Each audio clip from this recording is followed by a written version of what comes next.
चलिए पाठ प्रारंभ करते हैं। शंकरं शंकराचार्यं केशवं वादरायणं सूत्रभास्य कृतौ वंदे भगवन्तौ पुनः पुनः। गंगातरंगरमणीय जटाकलापं गौरी निरंतर विभूषितवाम भागं नारायणप्रियमनंगमदापहारं वाराणसीपुरपतिं भज विश्वनाथम्। आप सभी प्रतिभागियों का इस उत्कर्ष नामक शास्त्राध्ययन उपक्रम में हार्दिक स्वागत एवं अभिनंदन है। जैसा कि पूर्व के भांति पुनः हम लोग अपने निश्चित समय पर उपस्थित हुए हैं दिन के 12 बजे पंचदशी के अध्ययन क्रम में। यह हमारा अध्ययन क्रम कई दिनों से चला आ रहा है। द्वितीय प्रकरण पर हमारा अध्ययन कुछ दिनों से प्रारंभ है, यानी पंचभूत विवेक प्रकरण पे। उसमें भी हम लोगों ने कुछ दूर तक विचार किया, कुछ दूर तक यात्रा हम लोगों के द्वारा संपादित हुई। एक पड़ाव पर आकर के रुकी हुई है यह हमारी विचार यात्रा। उससे सुपरिचित होते हुए आगे का पाठ प्रारंभ करेंगे। जैसा कि मैं संक्षिप्त रूप से बता दूं, पंचभूत विवेक प्रकरण है, इसमें पंचभूतों की चर्चा होनी स्वाभाविक है। अभी तक हम लोगों ने जो अध्ययन किया पंचभूतों के जो गुण हैं, क्योंकि पंचभूतों का विवेचन उस ब्रह्मात्म बोध में कारण है। साक्षात कारण भले न हो लेकिन परंपराया कारण है। यह बात आचार्य रामकृष्ण ने अपने पददीपिका नामक संस्कृत टीका में स्पष्ट रूप से कहा। उससे हम लोग अवगत हुए थे। उन पंच महाभूतों में विवेक के लिए, उन पंच महाभूतों के विवेक के लिए उनके गुणों का पहले आख्यान किया गया कि इनके गुण शब्द स्पर्श रूप रस गंध है।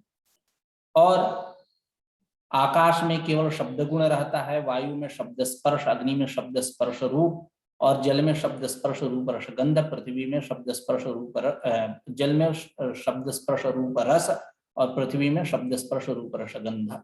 ये 5 ये प्रकारांतर एक प्रकारांतर है, क्योंकि सर्वेषाम ये बात चली थी, ननु एते गुणाः सर्वेषाम उत एकैकस्य भूतस्य एकैकः गुणः। उस पर आचार्य ने कहा कि नहीं, प्रकारांतर है यहाँ। ये दोनों प्रकार नहीं है, दोनों विकल्पों की यहाँ गति नहीं है, या किसी एक विकल्प की भी गति नहीं है, अपितु प्रकारांतर है। वो क्या प्रकारांतर है? एक द्वित्री चतुः पंच गुणाः व्योमादिषु क्रमात्। इसका विवेचन आचार्य विद्यारण्य स्वामी ने किया दूसरे कारिका में। शब्द स्पर्शौ रूप रसौ गंधो भूत गुणाई में एक द्वित्री चतुः पंच गुणा व्योमादिषु क्रमात्। उसके बाद आकाश में शब्द रहता है, वो किन रूप है, तत्त जो गुण हैं जिन जिन में रहते हैं उनका क्या स्वरूप है, उसकी चर्चा आचार्य ने किया अपने शब्दावली में। जैसे आकाश में जो प्रतिध्वनि रूप है, प्रतिध्वनि है वही शब्द है।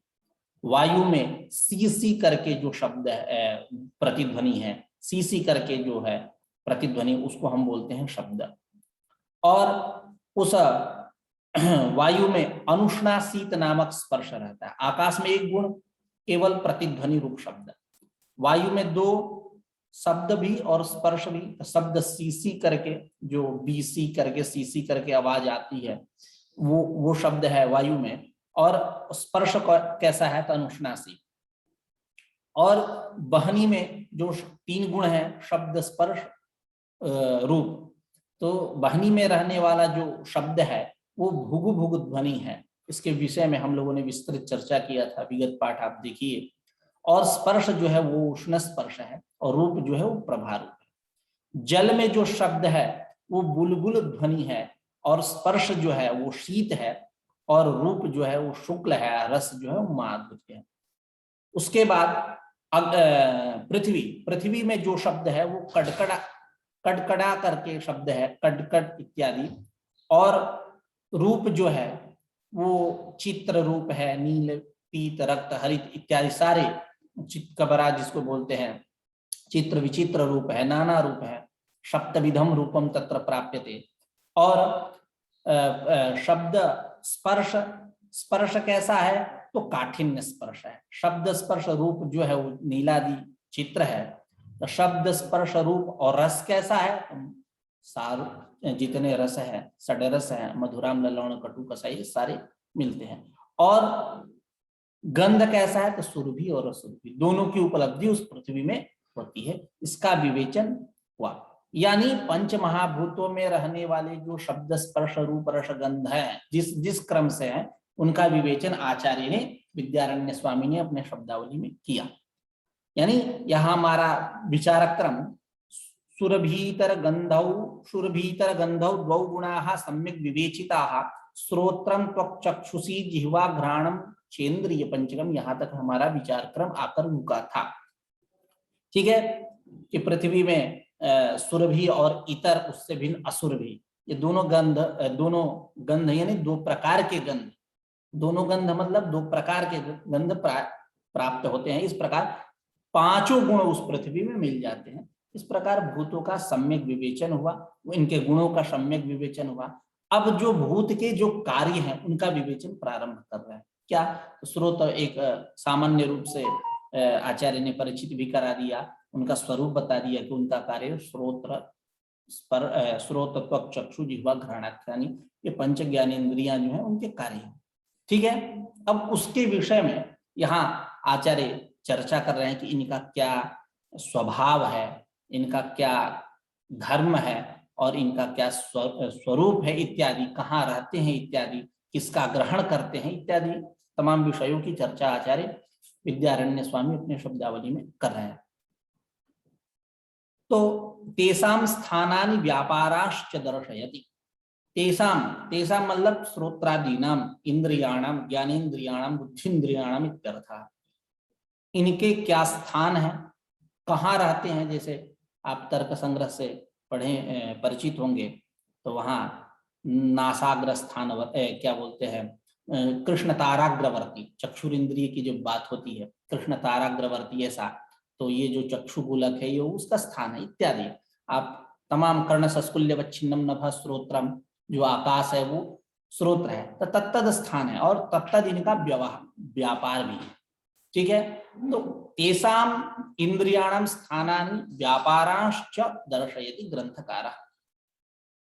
ठीक है, उनके स्थान और व्यापार का दर्शन कराया जा रहा है, ज्ञान कराया जा रहा है।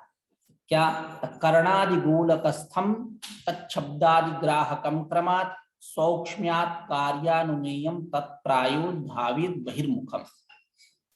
देखिए, कर्णादि गोलक स्थानम, कर्ण और आदि से ले लीजिए नेत्र इत्यादि जो भी ज्ञान इंद्रिया अन्य, ठीक है।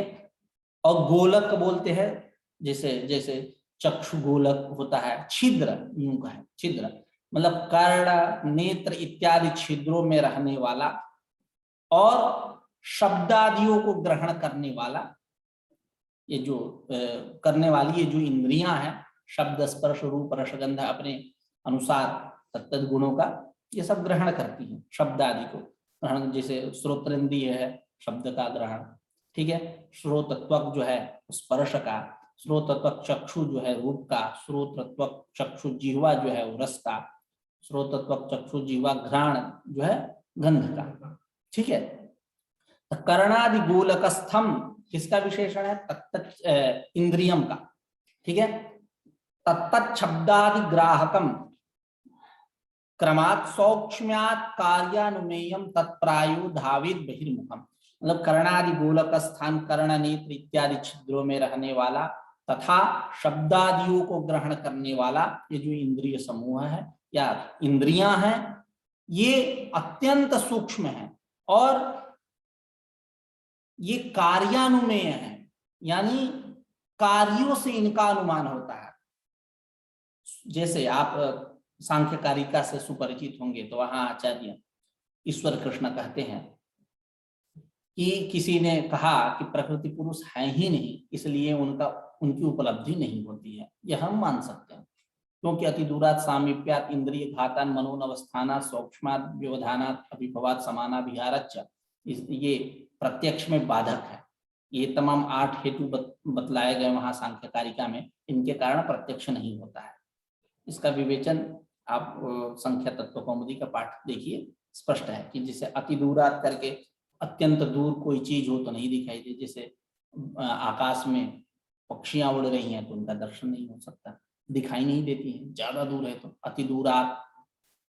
अति दूरात सामीप्यात, वहां भी अति की योजना करनी चाहिए। अति की योजना होती अत्यंत सामीप्य होने से, जैसे लोचनस्थ अंजन नहीं दिखाई देता।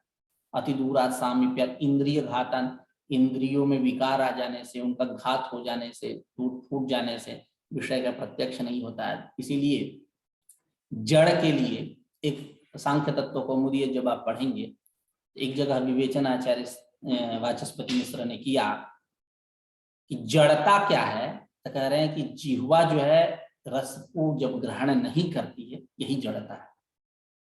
ठीक है, जाड्य एकदम ले जाकर जिह्वा में बैठा दिए, मतलब कभी जिह्वा हुआ पे घाव हो जाता है, तमाम रोग हो जाते हैं तो लोगों को स्वाद नहीं आता। अभी कोरोना काल में लोगों को स्वाद नहीं आ रहा था। ठीक है, खैर, तो यही जड़ता है।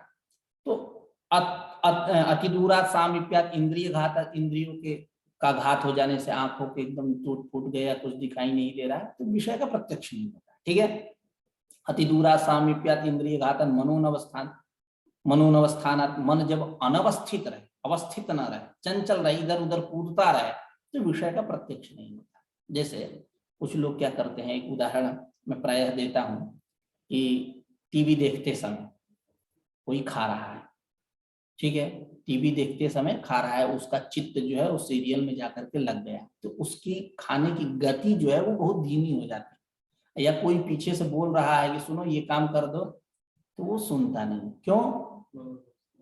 क्योंकि मन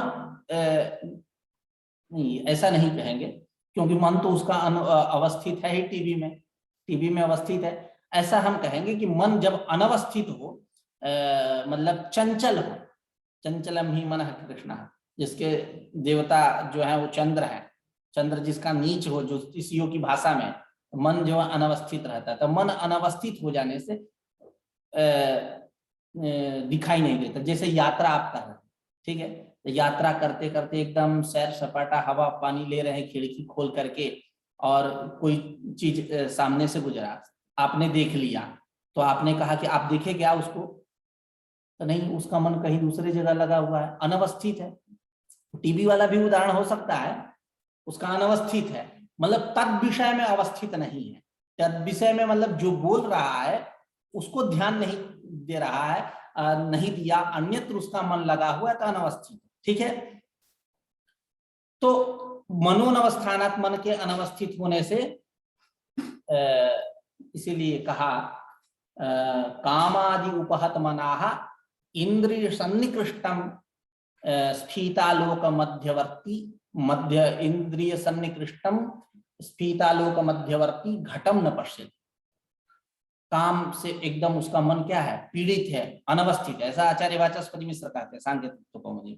काम से उसका मन क्या है, अत्यंत पीड़ित है, एकदम सामने पड़ा हुआ जो है घट, एकदम स्वच्छ आकाश में रखा हुआ जो घट है उसको वो नहीं देखता है।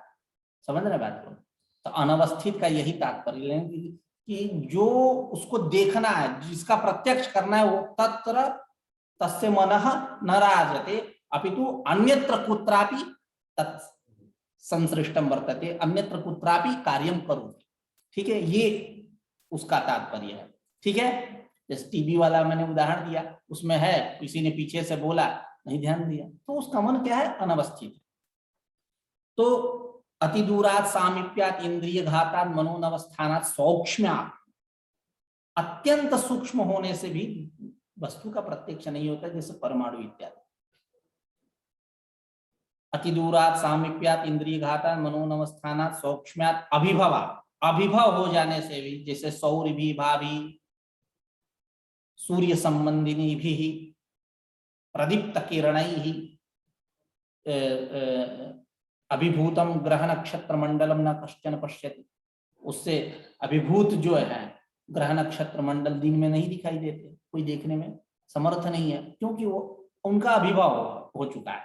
तो ठीक है, तो अभिभवात और समानाभिहारात और व्यवधानात, जैसे राजदाराएं, जो राज परिवार की स्त्रियां हैं, वो भित्ति के पीछे, पर्दे के पीछे रहती हैं, उनको लोग नहीं देख पाते। ठीक है, तो ये व्यवधान, इसके कारण भी प्रत्यक्ष नहीं होता। और समानाभिहार से भी प्रत्यक्ष नहीं होता है। जैसे दूध में जल मिला देते हैं ग्वाले, जो दूध बेचने वाले होते हैं, ग्वाल जिसको अहीर, यादव इत्यादि बोलते हैं, राउत बोलते हैं, तमाम उसके नाम है, दूध बेचने वाला, दूध वाला सीधे से शब्दों में। तो वो दूध में पानी मिला के लाता है, तो आप समझ पाते हो क्या? जिस दिन समझ जाओ दूध ही ना लो। तो वो समानाभिहार होने के कारण प्रत्यक्ष नहीं होता है। लेकिन ये एक विशेषता ये है कि जो निरक्षर विवेकी हंस है वो उसको प्रत्यक्ष होता है, उसको एक विशेष गॉड गिफ्टेड है वो, मतलब उसको एक कला प्राप्त है, एक वरदान प्राप्त है, जो इसलिए उसको बोलते हैं हम निरक्षर विवेकी। तो इन तमाम हेतुओं के कारण उनका प्रत्यक्ष नहीं होता। तो किसी ने कहा कि प्रकृति पुरुष जो है ये है ही नहीं, हम कहेंगे इनका प्रत्यक्ष होता ही नहीं, प्रत्यक्ष होता नहीं तो हम कहेंगे कि यह है ही नहीं। तो आचार्य कहते कि नहीं, ऐसा नहीं कह सकते, कार्यतस् तदुपलब्ध, कार्यों से इनका कार्य क्या है, महदादि, इनके द्वारा हम इनकी उपलब्धि करते हैं। यानी कार्य लिंग का अनुमान, कार्य जो है उसमें लिंग है, हेतु है, प्रयोजक है, उसकी अनुमिति में वो हेतु है, अनुमापक है वो। ठीक उसी प्रकार यहाँ सौक्ष्म्या, सूक्ष्म होने के कारण, कौन, इंद्रियां। क्यों सूक्ष्म है? इसलिए सूक्ष्म है क्योंकि ये अपंचीकृत पंच महाभूतों से उत्पन्न है। अपंचीकृत पंच महाभूतों से उत्पन्न होने के कारण ये क्या है, सूक्ष्म है। सौक्ष्म्यात् कार्यानुमेयम, इसलिए कार्यानुमेयता है उनमें। कार्यानुमेयता मतलब कार्यों से इनका अनुमान होता है। और इनका स्वभाव क्या है, तत्प्रायः धावेत् बहिर्मुखम, ये प्रायः करके बहिर्मुख है। बहिर्मुख है मतलब विषयों के तरफ ये दौड़ी चली जाती है।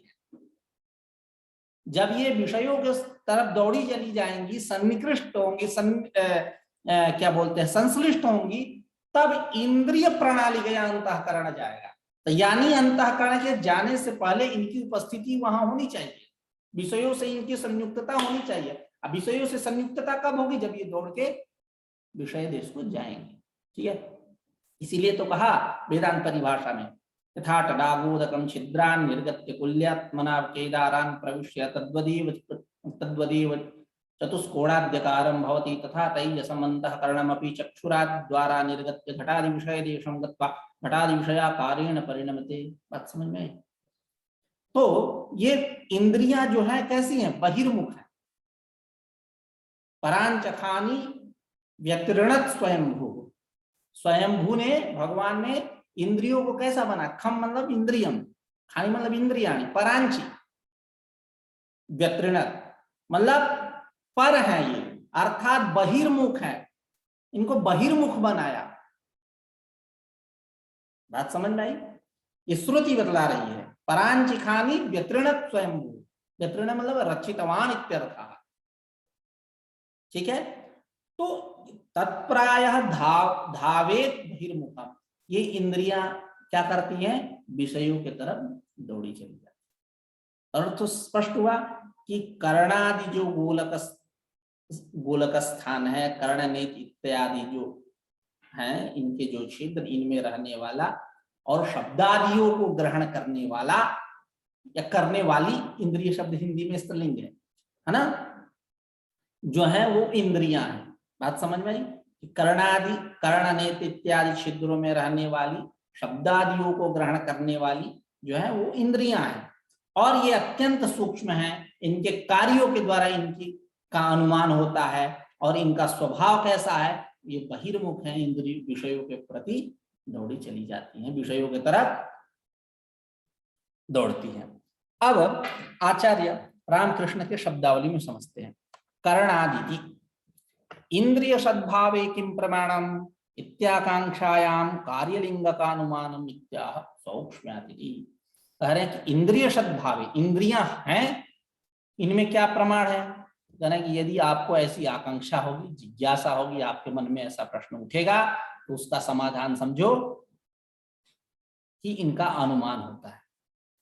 उसी अनुमान को यहाँ स्पष्ट करते हुए कह रहे हैं कार्यलिंग का अनुमानम इत्याह सौक्ष्म्यादि। कार्यलिंग का अनुमानम मतलब कार्य जो है इनका लिंग है, अनुमापक है, अर्थात इनके अनुमिति में प्रयोजक है, हेतु है। इनके कार्यों के द्वारा हम इनका अनुमान करते हैं कि है।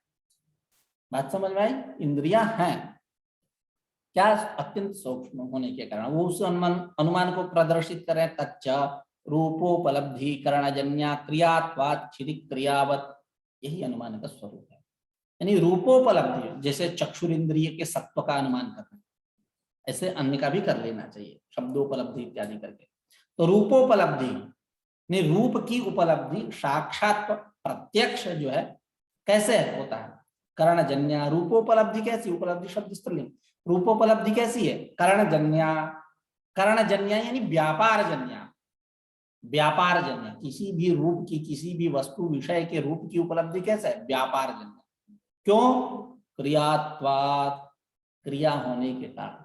और जो क्रिया है वो सारी क्रियाएं करणजन्य है, जैसे छिदिक क्रियावत, जैसे छिदिक क्रिया, छेदन क्रिया, हस्तेन कुठारेण छिन्द्यात्, जो उद्यमन निपतन व्यापार है, वही क्या? छिदिक क्रिया है। जैसे छिदिक क्रिया कैसी है? वो करणजन्य, व्यापार जन्य है। छेदन कैसे करेंगे? जैसे आरा से छेदन करना है या आरी से छेदन करना है या किसी चीज से छेदन करना, तो हम व्यापार करेंगे ना, तब ना वो छेदन होगा। कि कह देंगे आंख मूंद के कि छिद्यताम, तो ऐसे थोड़े होगा। केवल बोलने से ब्रह्म बने हो क्या? कि वो आंख मूंद करके कह दिया ऋग्वेद, ऋग्वेद आ गया, यजुर्वेद तो यजुर्वेद आ गया, सामवेद आ गया, अथर्ववेद आ गया। हम सब तो है नहीं वैसे, वो शक्ति सामर्थ्य नहीं है। अविद्या के आवरण शक्ति से हम लोग ढके हुए हैं, इसीलिए तो हम जीव हैं। इसीलिए तो हम जीव हैं। जिस दिन इसका परिहार हो जाए उस दिन जीव ब्रह्मई बना पर बुद्धि हो जाएगी। ठीक है?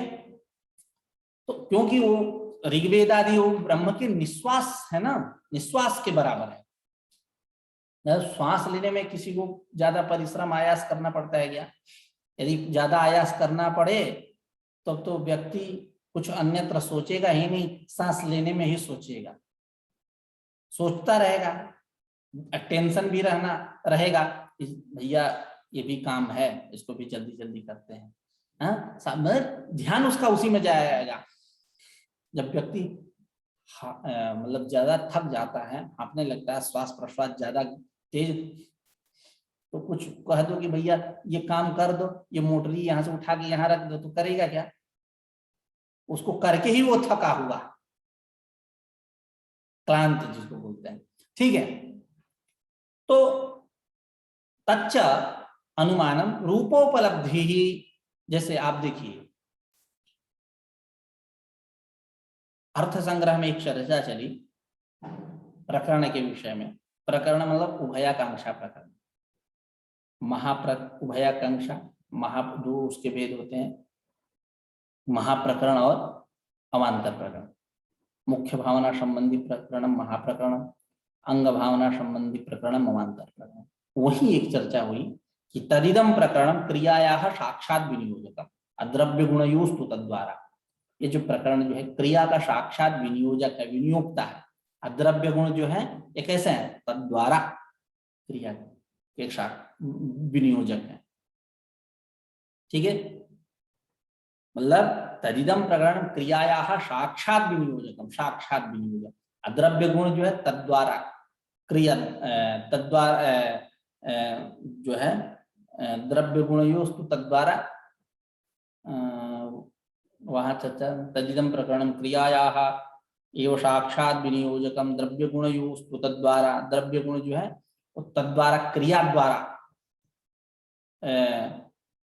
तद्वारा का तात्पर्य क्या है? वहां साधन द्वारा, अभी हम बता रहे हैं, सुनिए।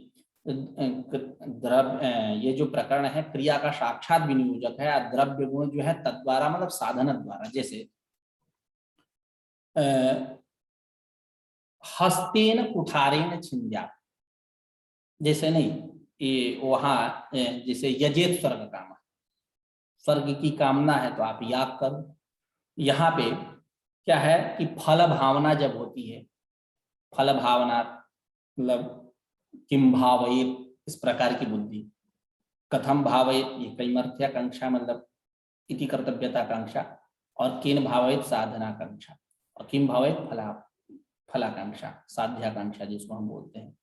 तो फल भावना में कथम भावाकांक्षया, जब कथम भावाकांक्षा होगी यानी कैमर्थ्याकांक्षा होगी, क्या बोलते हैं कैमर्थ्याकांक्षा, इति कर्तव्यताकांक्षा होगी, है ना, तो वहां सन्निधि पठित अश्रूयमाण फल वाला क्रिया समूह जो है वही इति कर्तव्यतात्वेन अन्वित होता है। इसी को आचार्य ने कहा तथा ही यजेत स्वर्ग काम ही इत्यत्र फल भावनायाम कथम भावाकांक्षायाम सन्निधि पठित श्रूयमाण फलकम क्रिया जातम उपकार्याकांक्षया, उपकारक कौन होगा, उस उपकार्याकांक्षा इति कर्तव्यतात्वेन अन्वित, कौन, क्रिया जातम, क्योंकि क्रियायाः एव लोके कथम भावाकांक्षायाम अन्वय दर्शनात्, क्योंकि लोक में देखा जाता है कि जब कथम भावाकांक्षा होती है तो क्रिया का ही उसमें अन्वय होता है।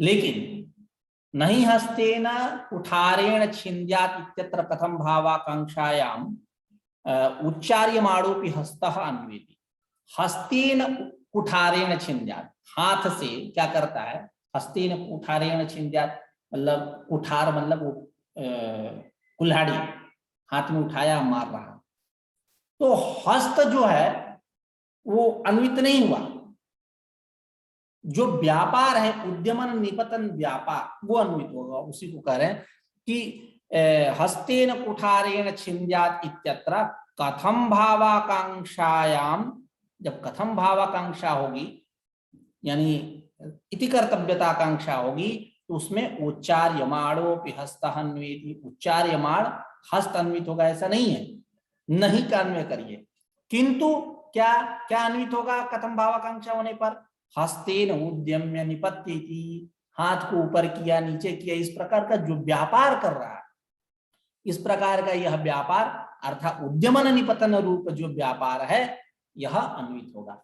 और हस्त जो है तद्वारा होगा, तद्वारा मतलब व्यापार द्वारा, हस्त जो है ये तद्वारा जो है बात है द्रव्य गुणयोस्तु तद्वारा, उसी को कह दीजिए।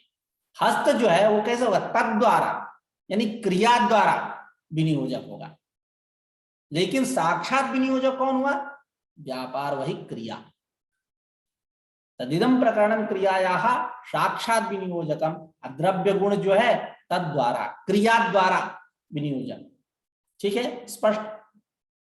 अब तो यहां कहने का तात्पर्य क्या है, जो एक अनुमान का स्वरूप बताए कि रूपोपलब्धिकरण जन्या क्रियात्वा छिदी क्रियावत, रूप की जैसे इंद्रिय चक्षुर इंद्रिय है उसके सत्वानुमान में उसका सत्वानुमान का स्वरूप बतला रहे हैं, उस केवल एक का बाकी का कर लीजिएगा, ठीक इसी प्रकार तो रूपोपलब्धि, रूप की उपलब्धि जो है वो कर्णजन्य है, व्यापार जन्य है, क्यों, क्रियात्वाद क्रिया होने के कारण छिदी क्रिया के समान, अर्थात जो जो क्रियाएं हैं वो सारी की सारी कर्णजन्य है, जैसे छिदिक क्रिया यह कर्णजन्य है। जब व्यापार जन्य है कहने का तात्पर्य व्यापार है, वो क्या व्यापार, उद्यमन निपतन, ठीक है इत्यादि द्रष्टव्य। सौक्ष्म्यात् इति, सौक्ष्म्यात् की व्याख्या करते हुए आचार्य कहते हैं अपंचीकृत भूत, अपंचीकृत पंचभूत कार्यत्वेन दुर्लक्ष्यत्वात् इत्यर्थः, ये अपंचीकृत पंचभूतों के कार्य होने के कारण कैसे हैं, सूक्ष्म है यानी दुर्लक्ष्य, इनको जानना थोड़ा सा कठिन है ना। एतेषां स्वभावमाह, और इन इंद्रियों का स्वभाव क्या है, कह रहे प्रायः इति, प्रायः इति मतलब तत्प्रायो धावित बहिर्मुखम, जो चौथा चरण रहा श्लोक का, ठीक है, तो ये बहिर्मुख है अर्थात प्रायः करके विषयों की तरफ दौड़ती हैं, यानी उसी को श्रुति के द्वारा कह रहे हैं परांचिखानी व्यकृणत स्वयंभू, स्वयंभू ने भगवान ने इंद्रियों को कैसा बनाया, परांची मतलब बहिर्मुख बनाया, विषयों की तरफ दौड़ने वाला बनाया, ठीक है। तो इस प्रकार यह कारिका हुई। अब यहाँ एक बात सोचने वाली है, जो हम लोगों ने अभी कारिका पढ़ी, उसमें प्रायः पद है। प्रायः पद का क्या तात्पर्य? प्रायः पद का यही निकल रहा है ना कि कुछ इंद्रियां जो है या कभी कभी ये बहिर्मुख नहीं होती हैं, यही स्पष्ट हुआ ना।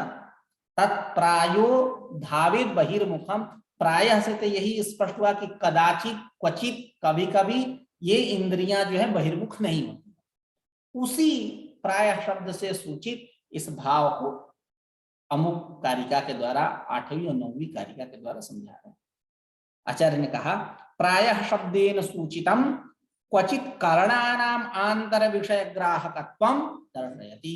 स्पष्ट है कि प्रायः शब्द से सूचित क्वचित करणानाम इंद्रियाणाम अंतर विषय ग्राहकत्वम, वो अंतर विषय ग्राहिका हैं, उनमें अंतर विषय ग्राहकत्व है, उसी अंतर विषय ग्राहकत्व को समझा रहे हैं। कदाचित पिहिते करणे सूयते शब्द आंतरः प्राणवायौ जाठराग्नौ जलपानिन्न भक्षण व्यज्यन्ते ह्यांतराः स्पर्शाः मीलने चांतरम तमः उद्गारे रसगंधौ चेति अक्षणाम आंतरग्रह। ठीक है, कदाचित पिहिते करणे श्रूयते शब्द आंतर प्राणवायु जाठराग्नौ।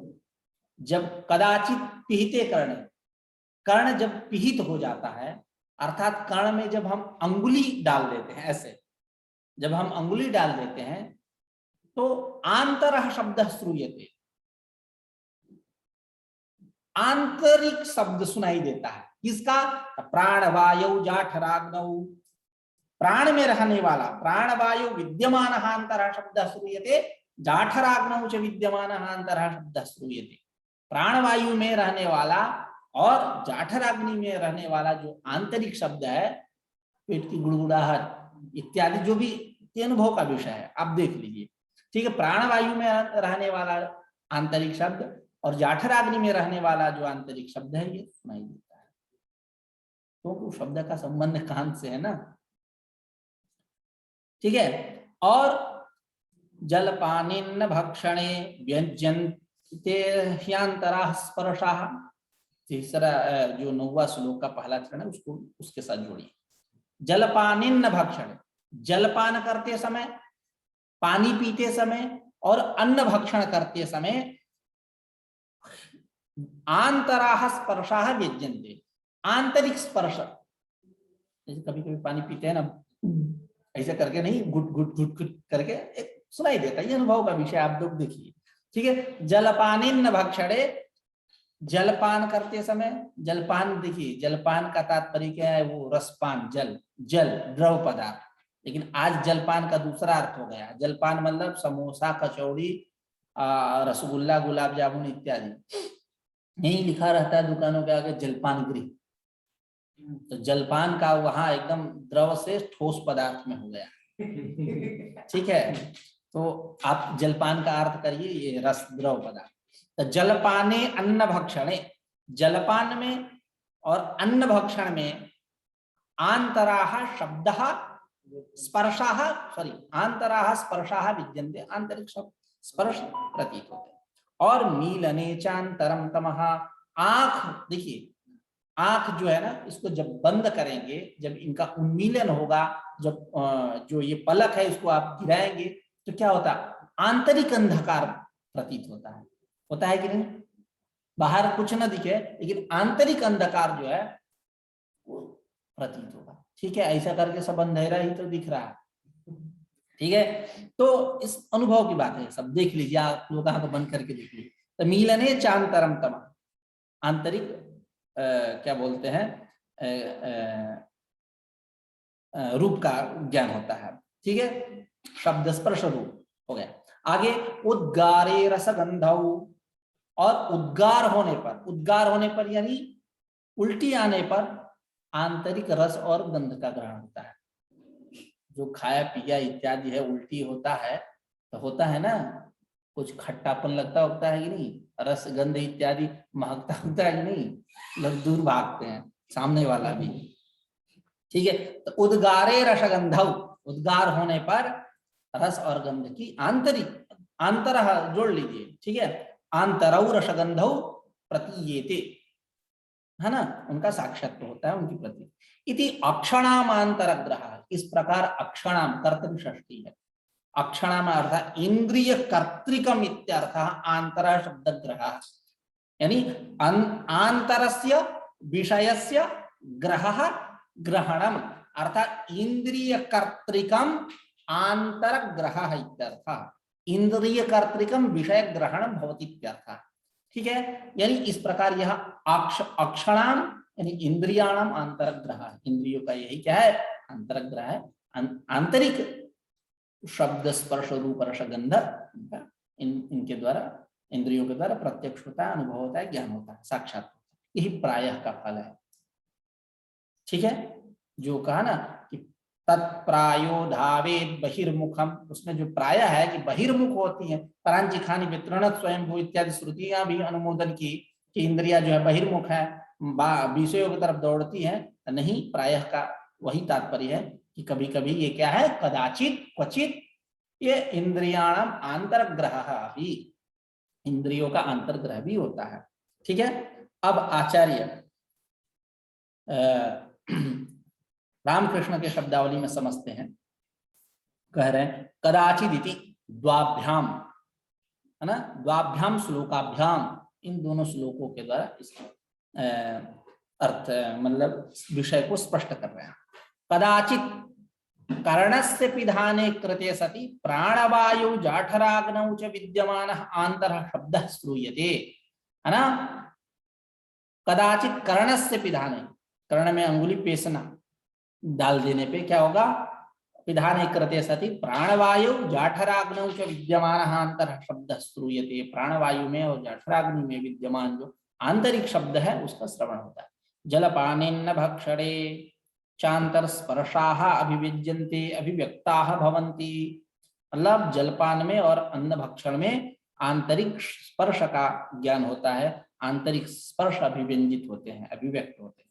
और नेत्र मीलने कृते आंतरम तमः उपलभ्यते, नेत्र का जब उन्मीलन होगा, मिलन होगा, पलक गिराएंगे तो आंतरम तमः उपलभ्यते, आंतरिक तम की उपलब्धि होती है।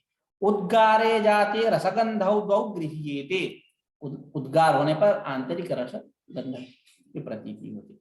इत्यनेन प्रकारेण अक्षणाम अंतरग्रह, इसी प्रकार से आप इंद्रियों का अंतर्ग्रह समझो, यही इंद्रियों का अंतर्ग्रह है। अक्षणाम इति कर्तरि षष्ठी, अक्षणाम में जो है कर्तृकर्मणोस्कृति कर्तरि षष्ठी है, जिसका अर्थ क्या है, कर्तृ षष्ठी बता करके क्या कहना चाहते हैं, तो अर्थ सुव्यवस्थित अर्थ बतला रहे हैं कि आंतरस्य विषयस्य ग्रह ग्रहणम इति आंतरग्रह, और षष्ठी को लेकर के अर्थ कर रहे हैं इंद्रिय कर्तृकम आंतर विषय ग्रहणम भवति इत्यर्थ, इंद्रिय कर्तृक आंतर विषय का ग्रहण होता है, मतलब आंतरिक जो शब्द स्पर्श रूप रस गंध है इनका ग्रहण होता है, कैसे, इंद्रियों के द्वारा, इंद्रियों में कर्तृकता है, इंद्रिय कर्तृक आंतर विषय ग्रहणम भवति इत्यर्थ, समझ में। अब इतनी चर्चा हो जाने के बाद थोड़ा सा हम ये चाहते हैं कि कुछ आपको एक्स्ट्रा और भी बता दें, एक्स्ट्रा जैसा अपने चिंतन के अनुसार, जैसा कि आप वेदांत परिभाषा का जब आप प्रत्यक्ष परिच्छेद में इस पर बोलूंगा, प्रायः शब्द के ऊपर, प्रायः शब्द का तो इन्होंने व्याख्या किया ही कि प्रायः का तात्पर्य क्या है कि सर्वदैव नहीं, अभी तो क्वचित क्वचित क्या है, इंद्रिया जो है अंतर विषयों का भी ग्रहण करती है, बहिर्मुख नहीं है, अंतर्मुख भी है, ये प्रायः का फल है ना। तत्प्रायो धावित बहिर्मुख, ये बात पूर्व में कही गई कि इंद्रियां जो है बहिर्मुख है, परांची खानी व्यतिरण स्वयंभू श्रुति प्रमाण है, और 8वीं और 9वीं कारिका के द्वारा ये बात बतलाई गई कि नहीं, क्वचित कदाचित ये आंतरक ग्रह भी है, उसी इंद्रियों का अंतरक ग्राहकत्व दर्शयति, 8वीं 9वीं कारिका के द्वारा उनका अंतर्ग्राहकत्व बतलाया, पूरी ढंग से प्रक्रिया बतलाई गई, कैसे क्या, कहाँ क्या। हमारा ये विचार है कि प्रायः का पद का ये तात्पर्य हो सकता है कि इंद्रियां बहिर्मुख भी है और अंतर्मुख हैं ये हम नहीं कहेंगे, हम केवल इतना कहेंगे कि कुछ इंद्रियां जो है बाह्य देश को जाती हैं, विषय देश को जाती हैं, कुछ नहीं जाती हैं, विषय स्वयं आता है यहाँ। ये हम प्रायः का अर्थ करेंगे। क्या अर्थ करेंगे कि इंद्रियां बहिर्देश को जाती हैं, परांचिखानी व्यतीर्णत स्वयंभू ठीक है वहां तक, लेकिन कुछ इंद्रियां विषय देश को नहीं जाती है, वहां विषय आता है। ये प्रायः का अर्थ हम करेंगे। बात समझ में आई?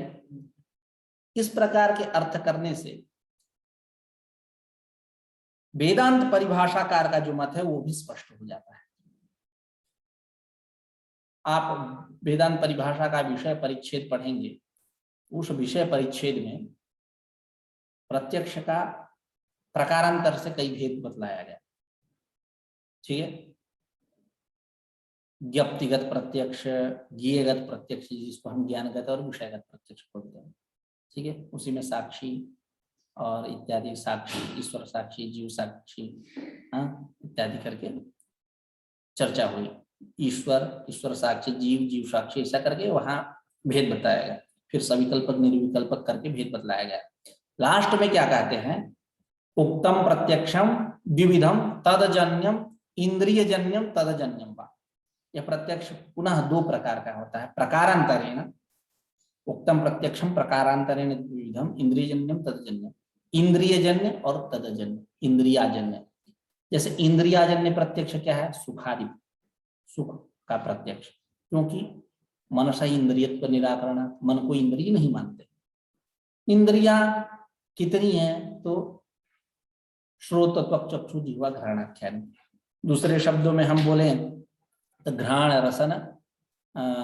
रसन चक्षु श्रोत त्वगात्मा त्वक इत्यादि क्रम में कोई दिक्कत नहीं, कोई भी क्रम मानिए। घ्राण रसन चक्षु श्रोत त्वक, ये पांच इंद्रियां हैं।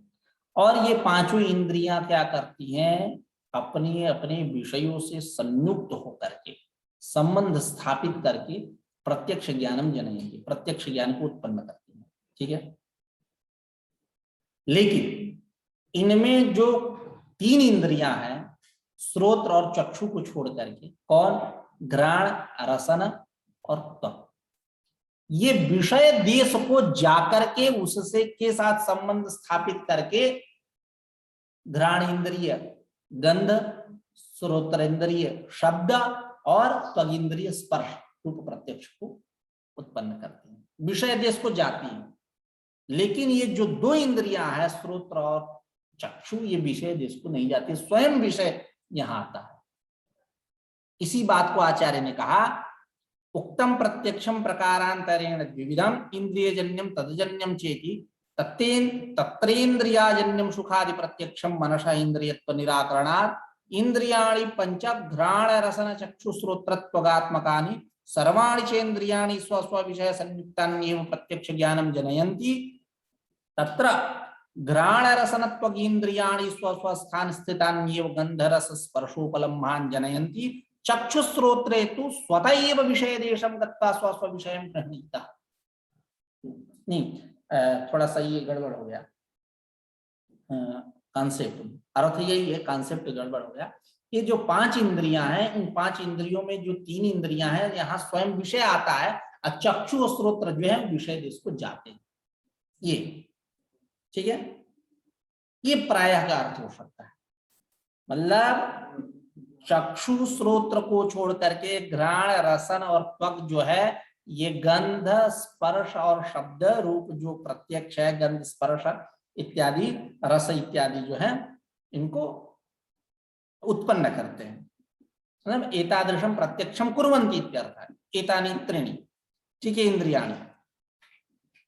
लेकिन जो श्रोत्र चक्षु जो है, ये स्वयं नहीं, ये क्या बोलते हैं, विषय देश, इनके पास विषय नहीं आता, ये विषय देश को जाते हैं।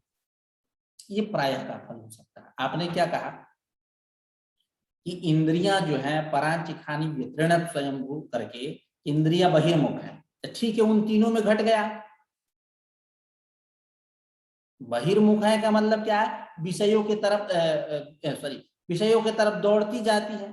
तो विषयों की तरफ दौड़ती जाती है, तो इन दोनों में घटा, चक्षु में और श्रोत्र में, उन तीनों में तो कहाँ घटा, वहां तो विषय आ रहे हैं, ये प्राय का हम फल बना सकते हैं। ठीक है, और इसीलिए वहां जब बात चलती है कि श्रोत्र और चक्षु जो है विषय देश को जाते हैं, तो मानो कि चक्षु विषय देश को जाता है तो स्पष्ट है,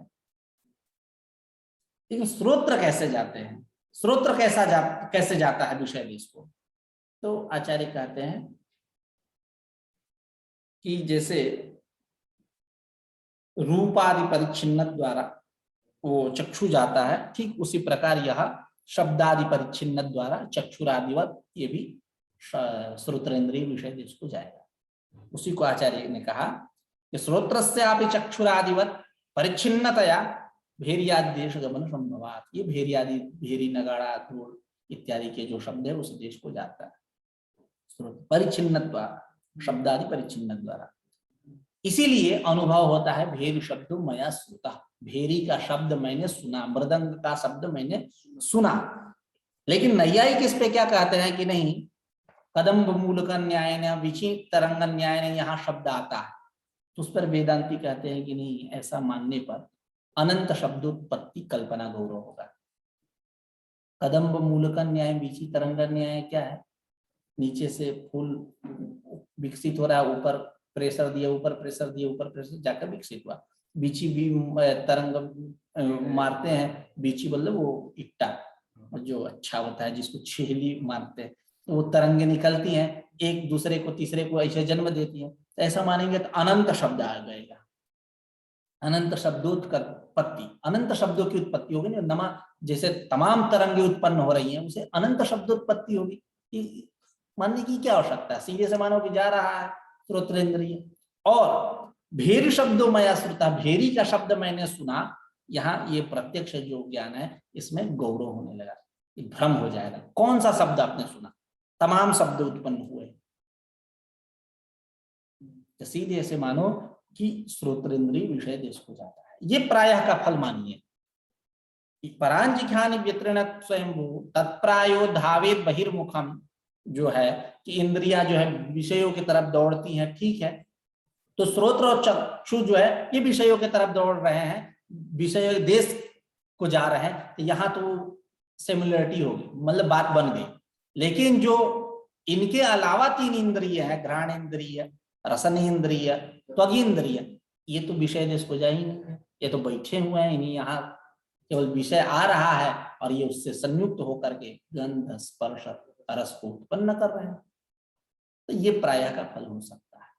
इस प्रकार मानने पर आचार्य धर्मराजा ध्वरीन्द्र की जो पंक्ति है वो भी लग जाती है। ठीक है, तो इसका हो ही गया।